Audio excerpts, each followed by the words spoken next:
पश्चिम बंगाल की, जहां supreme court ने पश्चिम बंगाल सरकार को बड़ा झटका देते हुए राज्य सरकार और सहायता प्राप्त स्कूलों में 25,753 शिक्षकों और अन्य कर्मचारियों की नियुक्ति को अवैध करार दिया था। इसके साथ ही सुप्रीम कोर्ट ने इस पूरी चयन प्रक्रिया को त्रुटिपूर्ण और विकृत भी बताया। लेकिन वहीं पश्चिम बंगाल की मुख्यमंत्री ममता बनर्जी ने कहा था कि वो कोर्ट के फैसले से मानवीय आधार पर असहमत है। तो वहीं अब इस पूरे मामले पर भारतीय जनता पार्टी लगातार हमलावर है और ममता बनर्जी के इस्तीफे की मांग की जा रही है। विरोध प्रदर्शन भारतीय जनता पार्टी कर रही है। इस पूरे मामले पर हर एक अपडेट आपको देंगे और करेंगे अपने संवाददाता से चर्चा। लेकिन उससे पहले आपको दिखाते हैं कि शिक्षक भर्ती घोटाले को लेकर भारतीय जनता पार्टी आखिर कैसे कर रही है विरोध। तो पश्चिम बंगाल में भारतीय जनता पार्टी का ये पूरा विरोध देखने को मिल रहा है और यहाँ एक बार फिर से सुर्खियों में शिक्षक भर्ती घोटाले के विरोध में भारतीय जनता पार्टी का ये विरोध मार्च है, जहां मुख्यमंत्री आवास कालीघाट की ओर ये विरोध मार्च है भारतीय जनता पार्टी की तरफ से। और लगातार इस्तीफे की मांग भारतीय जनता पार्टी करती हुई नजर आ रही है। सुप्रीम कोर्ट ने पश्चिम बंगाल शिक्षक भर्ती को दागदार बताया था, जिसके बाद में भारतीय जनता पार्टी लगातार हमलावर हो गई। इसके साथ ही अगर आप देखें तो इससे पहले कलकत्ता हाईकोर्ट के फैसले को भी बरकरार रखा है सुप्रीम कोर्ट ने अपना फैसला सुनाते हुए। शिक्षकों और साथ ही जो अन्य कर्मचारी हैं उन सभी की नियुक्तियों को रद्द कर दिया है। हालांकि इसके साथ ही कुछ शर्तें भी रखी गई हैं, कई सारी चीजें उसमें निकलकर सामने आई, जहां 25,753 शिक्षकों और अन्य कर्मचारियों की जो नियुक्ति हुई थी 2016 में, तब उन सभी नियुक्तियों को फिलहाल रद्द कर दिया गया है। इस घोटाले के विरोध में भारतीय जनता पार्टी का ये विरोध मार्च है।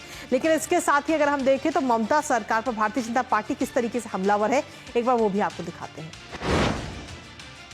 तो सीधे तौर पर ममता के इस्तीफे और उन्हें जेल भेजने की मांग भारतीय जनता पार्टी करती हुई नजर आ रही है। लगातार जब से सुप्रीम कोर्ट की तरफ से फैसला आया है नियुक्ति को रद्द करने का, तब से बीजेपी हमलावर है और बीजेपी कह रही है कि पूरे मंत्रिमंडल पर केस दर्ज कराया जाना चाहिए, ममता बनर्जी को जेल भेजा जाना चाहिए और ऐसे में जेल जाने वाली दूसरी मुख्यमंत्री होंगी ममता बनर्जी। ये बात भारतीय जनता पार्टी कहती हुई नजर आ रही है।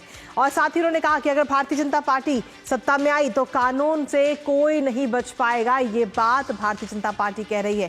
साथ ही उनका कहना है कि ममता बनर्जी की विश्वसनीयता और वैधता खत्म होनी चाहिए, बर्खास्त कर्मचारियों को सीएम राहत कोष से वेतन दे। और भारतीय जनता पार्टी ने इसके साथ ही बेरोजगार शिक्षकों को मदद देने का भी वादा किया है। तो लगातार विरोध मार्च भी कर रही है, लेकिन कई सारी डिमांड्स भी इस वक्त हैं। अब ऐसे में आखिर शिक्षक भर्ती घोटाले की पूरी टाइमलाइन क्या है, कब ये पूरी भर्ती प्रक्रिया आई थी और कब भर्ती हुए थे ये तमाम शिक्षक, एक बार उस पर भी नजर डाल लेते हैं, फिर करेंगे अपने संवाददाता से चर्चा। तो सबसे पहले आपको बता दें कि साल 2016 में जब भर्ती प्रक्रिया की शुरुआत हुई थी और इस बीच क्या कुछ कहा जा रहा है भारतीय जनता पार्टी की तरफ से, वो आपको सुनाते हैं।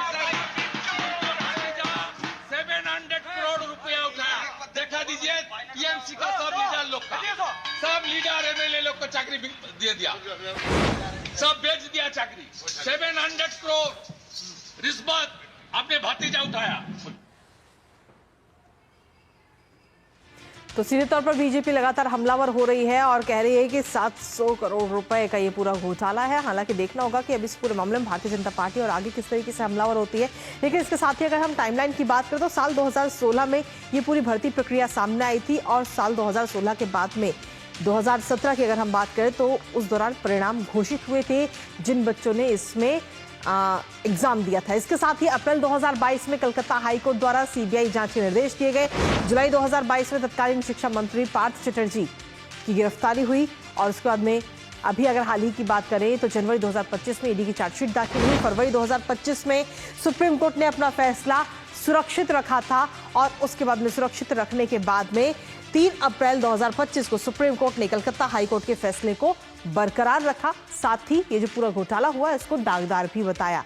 25,753 नियुक्तियों को सुप्रीम कोर्ट की तरफ से रद्द कर दिया गया और उसके बाद में भारतीय जनता पार्टी लगातार हमलावर होती हुई इस पूरे मामले पर नजर आ रही है। हमारे साथ हमारे सहयोगी प्रसन्नजीत इस वक्त जुड़ रहे हैं, सीधा उन्हीं का रुख करेंगे। प्रसन्नजीत, लगातार भारतीय जनता पार्टी जो है वो हमलावर हो रही है और लगातार मांग हो रही है ममता बनर्जी के इस्तीफे की और जेल भेजने की मांग भारतीय जनता पार्टी करती हुई नजर आ रही है और इसी को लेकर के विरोध मार्च भी निकाला जा रहा है। कृतिका, देखिए ये जो मांग बीजेपी की तरफ से किया जा रहा है ना, ये एकदम जो सुप्रीम कोर्ट की जो फैसला है, उस फैसला की अगर लाइन बाय लाइन या बिटवीन द लाइन हम जाए तो ये जो मांग है, इस मांग जायज़ है। ये मैं कहना चाहूँगा कि मैंने भी ये पूरे सुप्रीम कोर्ट की जो जजमेंट है उसको पढ़ा हूँ। उसमें सुप्रीम कोर्ट ने बताया कि ये जो पूरा भर्ती प्रक्रिया है ये मैनिपुलेटेड है एंड फ्रॉड है। इसका जो भी आप हिंदी या जो भी भाषा में इसका तर्जमा करना चाहते हैं कर लीजिए, लेकिन ये मैनिपुलेटेड एंड फ्रॉड है, पहली बात। दूसरी बात है कि सुप्रीम कोर्ट की तरफ से अपने फैसला में बताया गया कि जो लोग अनऑथराइज्ड थे, जिन्होंने पैसा दिया है और पैसा देके खाली ओएमआर शीट जमा करके यहां पे नौकरी हासिल किए, इन लोगों को ये पता था, तृणमूल कांग्रेस को ये पता था, चीफ मिनिस्टर ममता बनर्जी को, और इसीलिए कैबिनेट मीटिंग करके सुपर न्यूमेररी जिसको कहते हैं, मतलब एक्स्ट्रा पोस्ट क्रिएट किया गया था। ये जो 5,000 के या 6,000 जो भी बताया जा रहा है कि जो अनऑथराइज्ड टीचर और नॉन टीचिंग स्टाफ है जो पैसा देके नौकरी में घुसे हैं, इनको एडजस्ट करने के लिए कैबिनेट की फैसला है कि सुपर न्यूमेररी पोस्ट क्रिएट किया जाए। तो सुप्रीम कोर्ट का कहना है कि यह सुपर न्यूमेररी पोस्ट क्रिएट करना गलत है, कानून के खिलाफ है।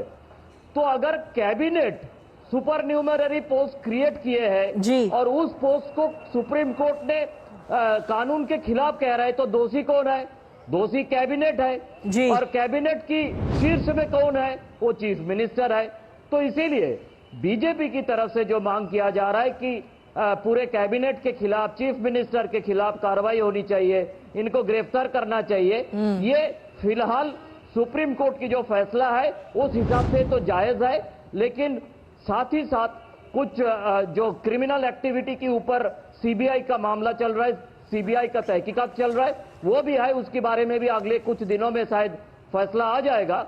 लेकिन ये जो दबाव बीजेपी के ऊपर दिया जा रहा है, क्योंकि ममता बनर्जी अपना जो गलती है, अपना जो मैनिपुलेशन और फ्रॉड है, जिसको साइड में रखते हुए लोगों को बरगलाने की कोशिश कर रही है कि देखिए आप ऑथराइज थे लेकिन आपका नौकरी भी खा लिया है, लेकिन आपने जो अनऑथराइज बनाया वो फ्रॉड और मैनिपुलेशन का क्या होगा? कृतिका। बिल्कुल, इसी के साथ प्रसन्नजीत, भारतीय जनता पार्टी जब लगातार विरोध मार्च भी निकाल रही है और इस दौरान ये भी कहा जा रहा है कि जब बीजेपी सत्ता में आएगी तो इन सबके खिलाफ कानूनी कार्रवाई की जाएगी, जांच बिठाई जाएगी। बिल्कुल, क्योंकि देखिए ममता बनर्जी बारी बारी में जो जांच होनी चाहिए उस जांच से भागने की कोशिश में है, चाहे वो स्कूल सर्विस कमीशन को इस्तेमाल करते हुए, चाहे वो किसी को भी इस्तेमाल करते हुए, या आज कुछ अपने तृणमूल कांग्रेस के लोगों को जॉब लूजर के हिसाब से नेताजी इंडोर स्टेडियम में लाकर जिस तरह से बड़गलाने की कोशिश किया है, ये सब कुछ जांच के दायरे में आना चाहिए। और बीजेपी बारी बारी में अपना जो प्रोटेस्ट है वो जारी रखे है। आप देख सकते हैं कि पुलिस इस तरफ से उस तरफ, उस तरफ से इस तरफ किसी तरह से स्थिति को काबू में लाने की कोशिश कर रही है। तो मैं जो कह रहा था, ये जांच बीजेपी की तरफ से जो बताया जा रहा है एकदम सही है, और बीजेपी की तरफ से ये भी बताया जा रहा है ये जो ऑथोराइज्ड और अनऑथोराइज्ड की जो लिस्ट, सूची को अलग करना, जो हाईकोर्ट से बताया जा रहा था, सुप्रीम कोर्ट ने भी पूछा, लेकिन जानबूझकर स्कूल सर्विस कमीशन और ममता बनर्जी की तरफ से दिया नहीं गया है। बीजेपी का कहना है कि हम कोशिश करेंगे कि ये ऑथोराइज्ड और अनऑथोराइज्ड को अलग किया जाए और ऑथोराइज्ड लोगों के लिए कुछ कानूनी प्रक्रिया चलाया जाए जिससे उनको नौकरी वापस मिले या दूसरा नौकरी मिले। कृतिका।